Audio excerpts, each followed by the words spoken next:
Yes, yes, yes. Magandang hapon muli sa ating mga kasama. Nandito na naman si Kuya Goods nagbabalik. At syempre, kung hindi ka pa nakasubscribe sa ating channel, pa-subscribe na lang po at hit mo na rin yung bell para updated ka sa ating mga video. Hindi natin patatagalin, ano?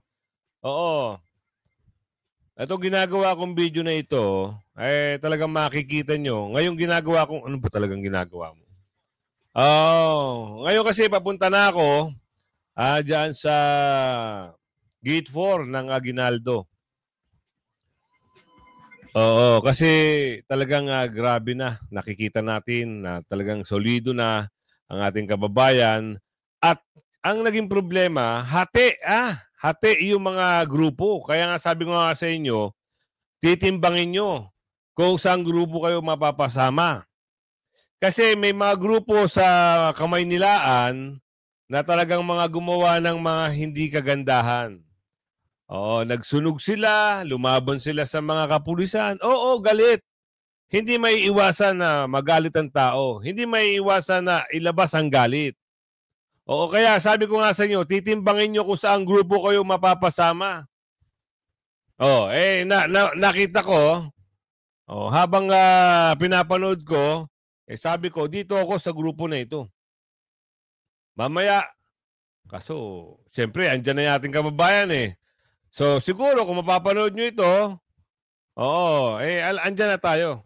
Makikita nyo kinabukasan na.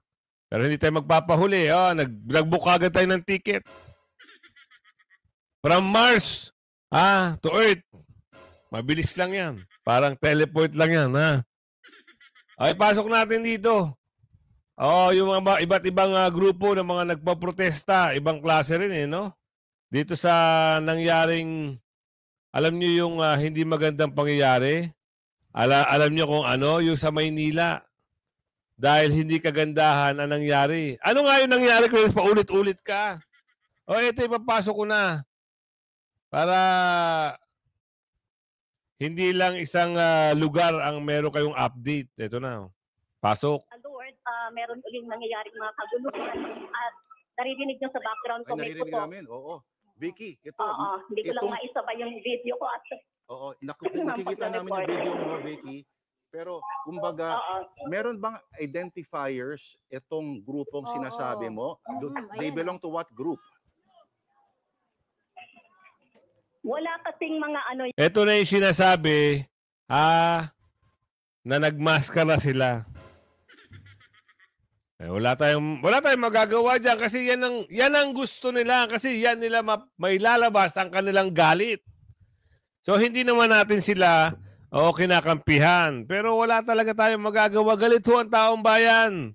Ang mapapanagot dito dapat yung mga durobo. Nasaan kayo ngayon mga durobo? Ngayon kayo lumabas. Yung mga matatapang dyan sa kamera.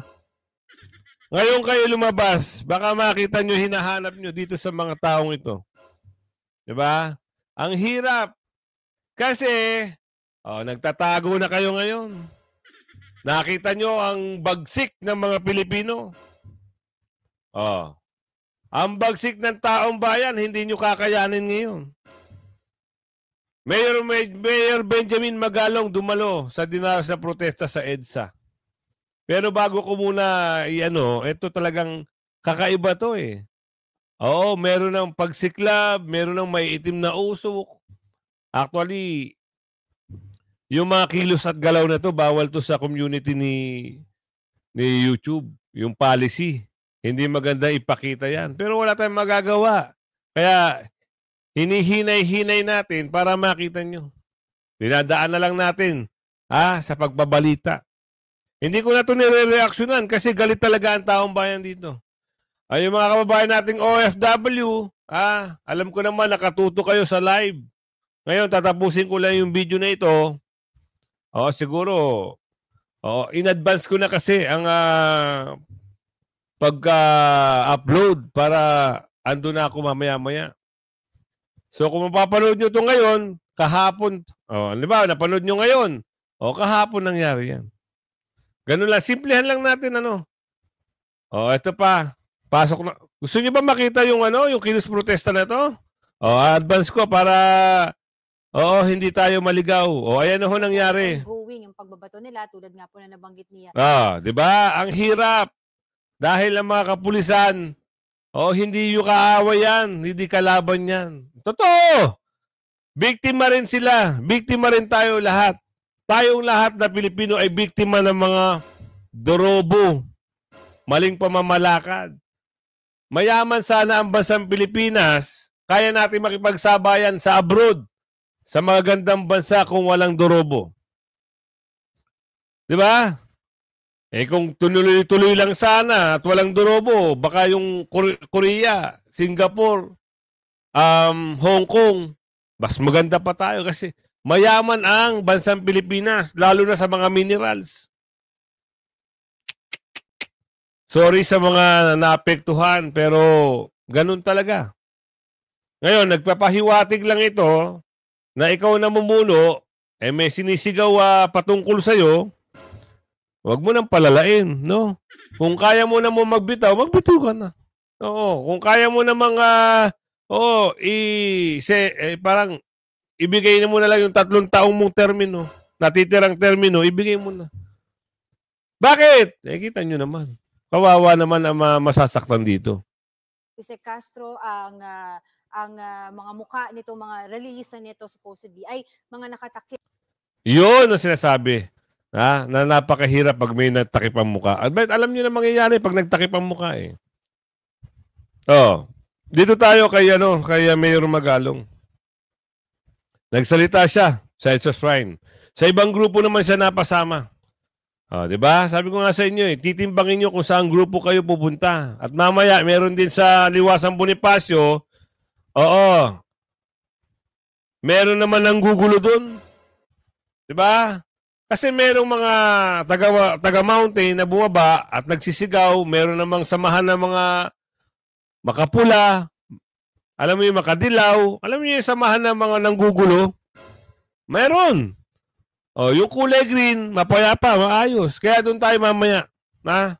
Po kami ngayon sa EDSA Shrine kung saan makakausap natin si Baguio City Mayor Benjamin Magalong na isa rin sa mga miyembro ng ICI. Sir, magandang hapon po. Sir, ito pong pagdalo niyo dito sa rally dito, ano po ba to? Part po ba to ng ICI? Is this personal? Actually, sarili kong initiative ito. Dahil nga nakita mo, kailangan kaisa tayo sa taong bayan. Tama. Pagdating dito sa laban sa korupsyon. Ito na kasi yung matinding hamon ngayon sa atin. In the past, we have been promoting yung good governance, advocacy. Kaya lang nakita natin na isa pinakamatinding hamon dito itong korupsyon, laban sa korupsyon. Kaya ito ngayon, nagkaroon tayo ng initiative, nagkaroon tayo ng pagkakataon para ipakita na nakikisa tayo sa taong bayan. Sir, itong mga ganitong malalaking mga rally, sa tingin niyo paano ito makaka-apekto dun sa mga ongoing na investigations, particularly dun sa flood control anomalies? Alam mo, gusto ko lang banggitin sa iyo na hindi lang flood control yung tinututukan ng ICI. Basta infrastructure na projects. Basta nakita namin na may anomalya dyan, na imbestigahan yan. Malaki ang epekto nito kasi dito magpapatunay talaga na nanonood at nakikinig, nag-oobserba ang ating taong bayan kung ano magiging resulta ng mga iba't ibang investigasyon.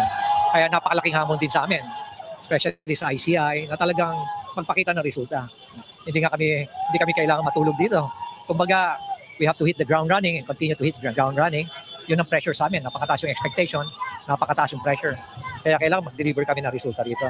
Kaya kung minsan nga, napapabayaan ko na yung trabaho ko bilang mayor ng Baguio at nakatutok talaga kami rito.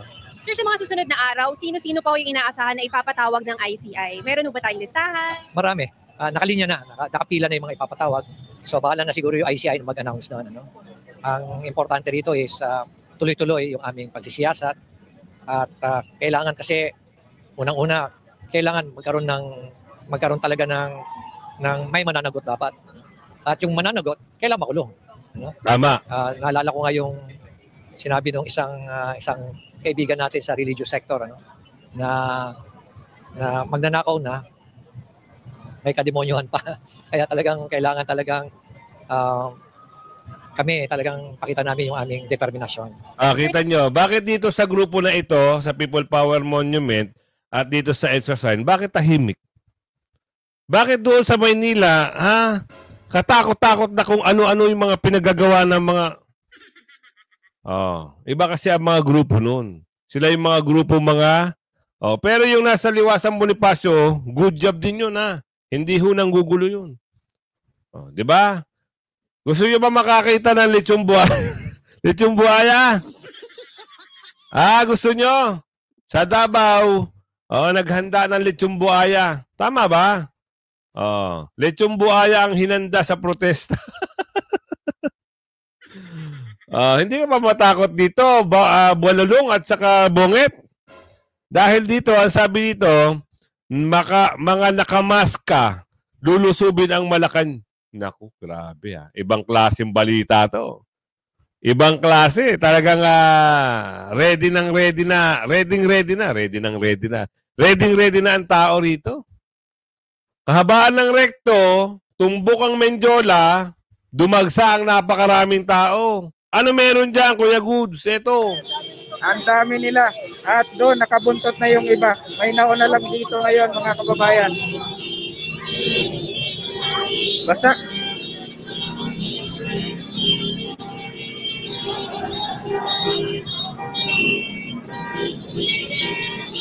Ayan yung mga nakabunit, nakabuntot na yung mga naglalakad. Sumugod na dito sa Menjola, Malacanang, mga kababayan.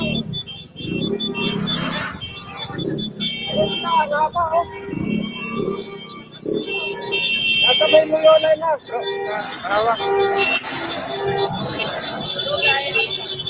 Kaya? Baka mano ka ha?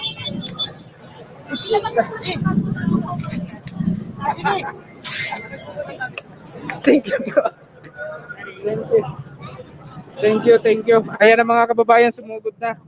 Kahit mulan, rain or shine. Ito sila.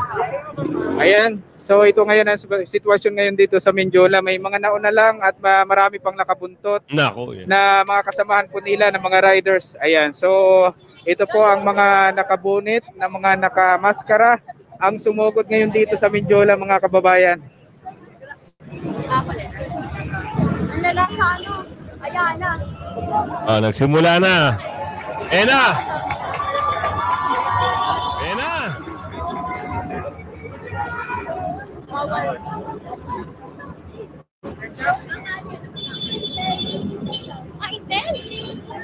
So yan yung mga pulis na nandito sa harap ng Malacanang, mga kababayan, nakakaputi ng green. Grabe. Ang dami nila at dubli-dubli yung mga harang nila. May mga wire, no? At mga harang pa na barrier na mga para po siguradong hindi So ito na, nagdatingan ng mga kababayan ang mga mga nakabunit. Ito na, sumugod na dito sa Malacanang ngayon. Mahirap.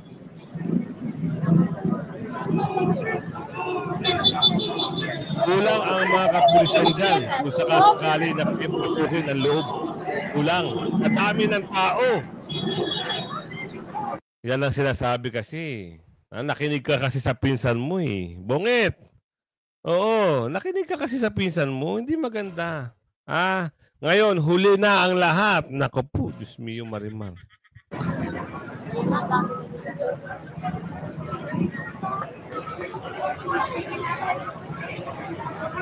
May mga kaharap po nun. Ayun na. So dito na yung mga kasamahan po nila. At dumating na rin yung truck.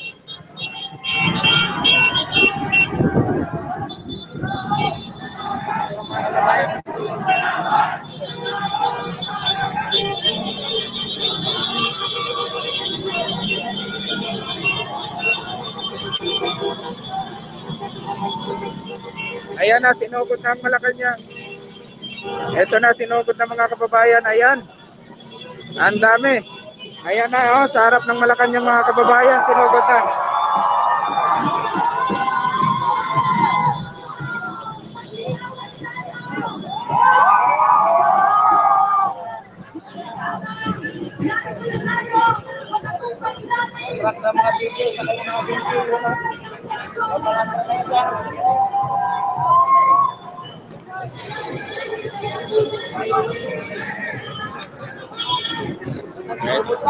Ito na, sumugod na mga kababayan, sumugod na.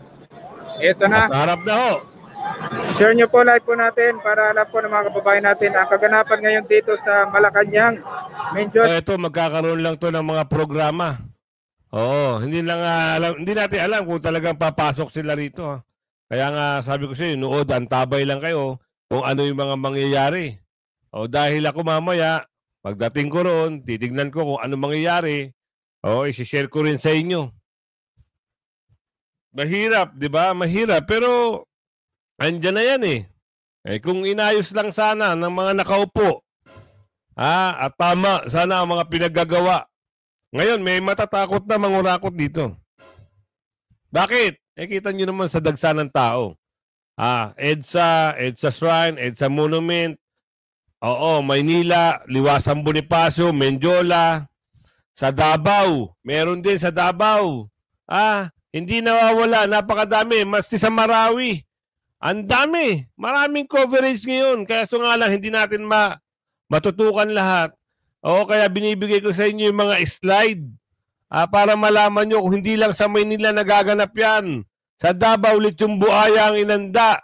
Para lang, sa ano to, pasok. SPS ngayon nga ay nagsisilatingan na ang mga nabawayan yung lalakok para sa Pray for the Philippines ngayong hapon dito sa San Pedro Square sa Davao City. At ngayon nga, Pia, makikita lang natin dito sa likuran ko. Ito makikita natin, mayroong dalawang buwaya. Isang lechon buwaya at isang dambuhalang cake-inspired na buwaya. Ito nga ay tawagan na rin na panagutin ang lahat ng mga nasa likod ng bilyon-bilyong insertion sa budget at gayon din ang mga manumalyang flood control projects at iba't iba pang katiwalian sa gobyerno. Kaya meron inahanda na dambuhalang buwaya-inspired cake at totoong buwaya. Maliban dyan, meron din 100 ng mga lechong baka ang pagsasalusaluhan ng mga nabawayan yung lalakok ngayong hapon. Higit naman ang seguridad na pinapatupad dito lahat ng mga civil security unit. Meron din tayong mga pulis at task force labor na nakabantay sa palibot. Lahat ay dadaan sa main entrance at lalabas lamang sa exit. So, siguro na maging matiwasay at maayos ang gaganapin. Ito meron din ako ipapakita sa inyo ha.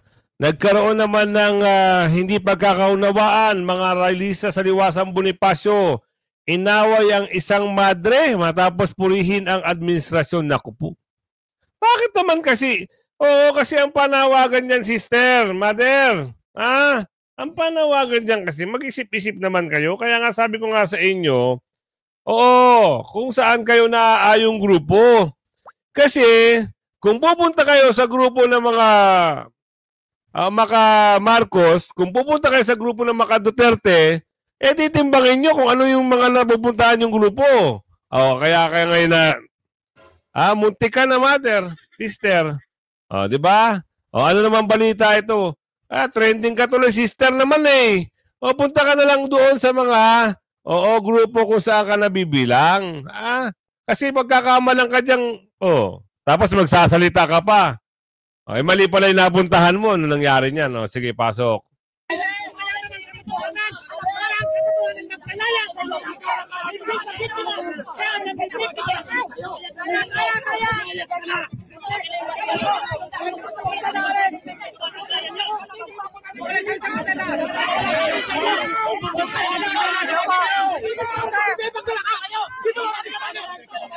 Galit. Galit ang tao, mga kasama, galit.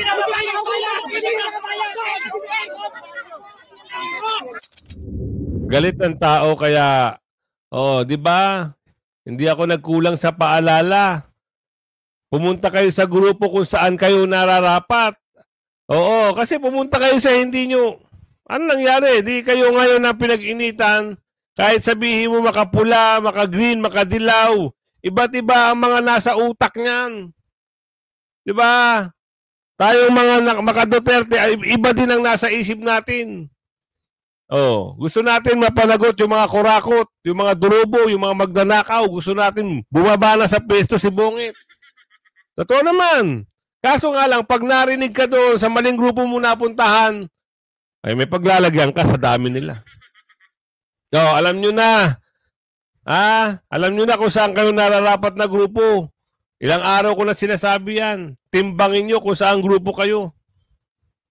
Di ba? Saka huwag kayong mag-alala.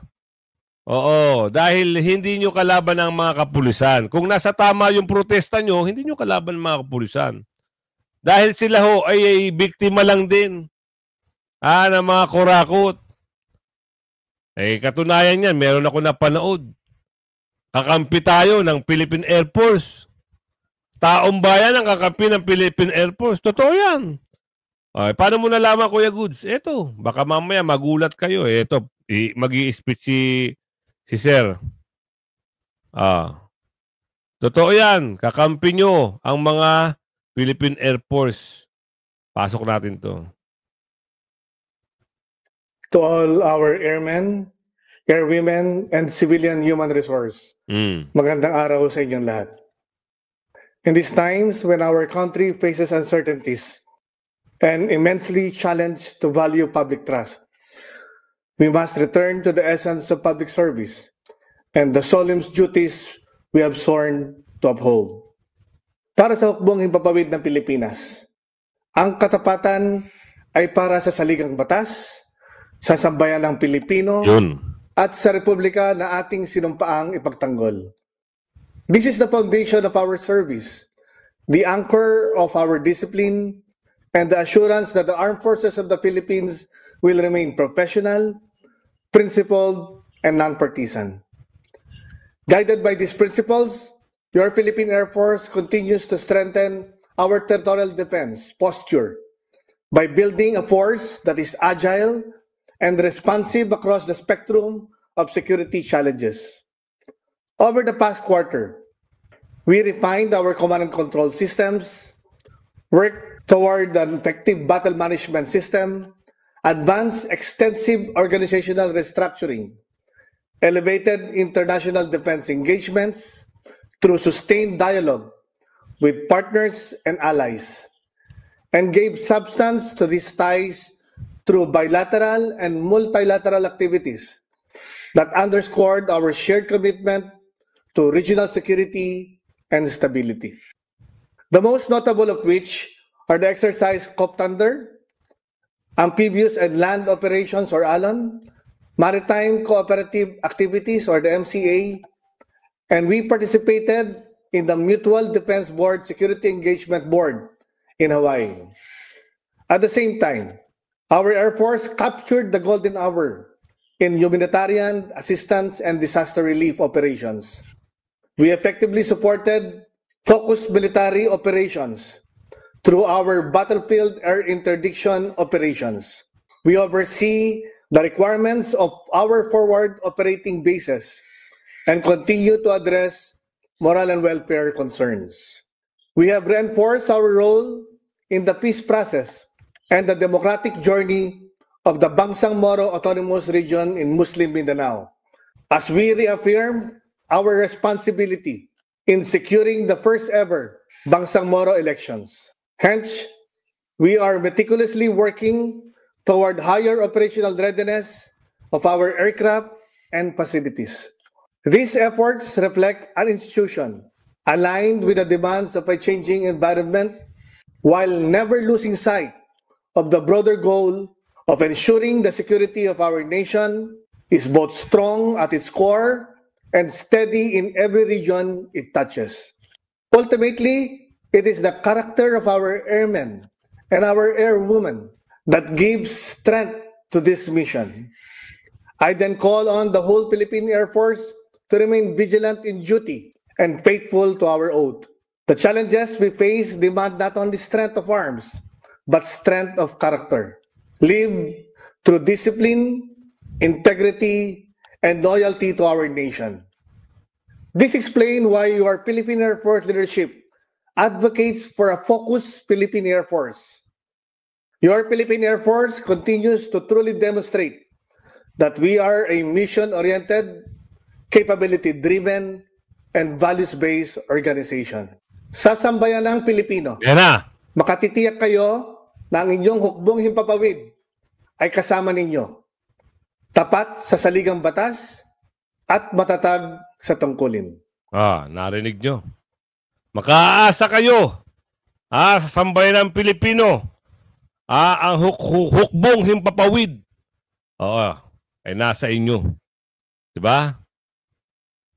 Samot-saring, alam mo yung Maynila, hindi naman sa pag-ano, yung mga kilos protesta sa Maynila, sa may Ayala Bridge kasi ito eh. Oo, doon sumiklab yung hindi magandang mga gawain. Pero sabi ko nga, hindi nyo mapipigilan yan. Kasi nga galit ang taong bayan. Sobra ang pagkadismaya nila sa gobyerno. Bakit? Makita nyo, apektado sila ng baha. Kinukurakot lang pala yung pondo. De sana pinaayos sana. Wala, ghost project Doon sila nang gigil. Umabot hanggang leeg ang baha. Tapos ganyan lang ang mga ayuna. Tuloy. Yung mga pulis kanina, hindi pa po sila umaalis sa kanilang pwesto, pero ito, nakita natin yung ilan sa mga pulis na nasa kabilang bahagi ng barikada ay tumatakbo na, no? Hindi malinaw, no? Kung saan po ba sila papunta, tinataboy ba nila ang mga relista, pero makibalita tayo kay Jonathan Andal na nariyan pa rin sa Maynila. Jonathan? Alright, Jonathan? Okay, go ahead, Jonathan. Alright, habang hinintay po. Okay, go ahead, Jonathan. Oh my God, meron. Ayan na sinasabi natin. Alam nyo nangyari? Kumuha ng isang motorsiklo na nananahimik doon sa isang lugar. Eto. Nilagay dito. Doon na nagsiklaban. Merong batuhan. Yun nga yung galit ng tao Kahit sino naman pag nabalitaan mo ninanakaw ang pera ng bayan at sila lang ang nabubuhay, talagang manggagalit ka sa galit. Sinong hindi? Diba? Sinong hindi magagalit? Ikaw nga, sabihin mo sa akin, hindi ka magagalit. Yun nangyari sa... Naku po, ito. Sorry, ito bibigyan ko na. Nasa EDSA People Power Monument, halos yung EDSA sarado na. Halos yung EDSA sarado na. Ito na. Totoo yan. Kaya pagkatapos, dyan na tayo tatakbo. Kasi dyan yung sinabi ni Ate Amy at si Belica, dyan yung maganda pumunta. Dyan lugar. Tsaka sa EDSA Shrine. Andun din yung mga sila ka Eric. Ito, puno na. Iniisip ko ngayon, magdadala ako ng eroplano. Saan ko paparada dyan? Joke lang hindi ko alam kung saan ako makakaparada dito. Ang dami na tao. Halos wala na madaanan. Yung sasakyan, wala na rin madaanan. Okupado na lahat. Iniisip ko, baka puno na rin yung parkingan doon sa kabila, sa tawag nito, sa mall, doon sa galeria. Baka puno na rin. Wala tayong maparkingan. Kasi hindi pa kita masyadong naririnig dahil sa lakas ng sounds dito. Pero kung makikita ninyo sa aking likuran, ito po yung White Plains. Dito po sa corner EDSA. Ito lamang po yung People Power Monument sa aking likuran. At kanina ay nadadaanan pa ng mga motorista, ng mga sasakyan yung kabilang lane, pero ngayon po talagang sarado na. Ito pong White Plains, sarado na rin po yung EDSA dahil sa dami ng mga taong nagsama-sama na, nagtipon-tipon na dito mula pa sa EDSA Shrine kanina. Tapos yung mga galing din dito sa kabilang banda, dito sa EDSA, lahat sila ay converge na dito sa People Power Monument. At nakikita natin, ayan, parang naririnig ko si Cardinal Tagle. So sa puntong ito, yung programang ito, ay ang mga nagsasalita muna, mga obispo. So nag-isa-isa na sila ng kanilang mga mensahe. Napakaraming mga iba't ibang grupo rito, Pia, no? Mga kabataan, mga retired generals, mga taong simbahan, mga ordinaryong mamamayan. Kanina, Pia, nakausap din natin, galing pa silang Mindanao sa BARMM. Yun ang sinasabi ko sa inyo Diba? Iba't ibang grupo. Hindi ako nagsisinungaling. Iba't ibang grupo yan. Doon sa Maynila, mayroong grupo na talagang galit. Dito naman, galit din naman sila. Pero, siyempre, kung makukuha sa maayos, pwede. Kung hindi makuha sa maayos, wala tayong magagawa. Ano gagawin nila dyan? Diba? Isipin nyo na lang, ito, pag nakuha sa maayos na usapan at bumaba, kung ano may pinapanawagan, mas maganda. At doon sa mga corrupt na nababanggit, mag-resign na kayo. Oo, mag-resign na kayo kasi nakakahiya kayo. Pag kayo binalikan, naku, wala kayong magagawa. Totoo yan. Diba? Napakarami na yan, no? Pag pinagsama-sama mo yan, baka mula EDSA Monumento hanggang EDSA Pasay, pupunuin ng tao yan. Kaya kung umabot ka sa video natin ito, hanggang sa muli, papunta na ako.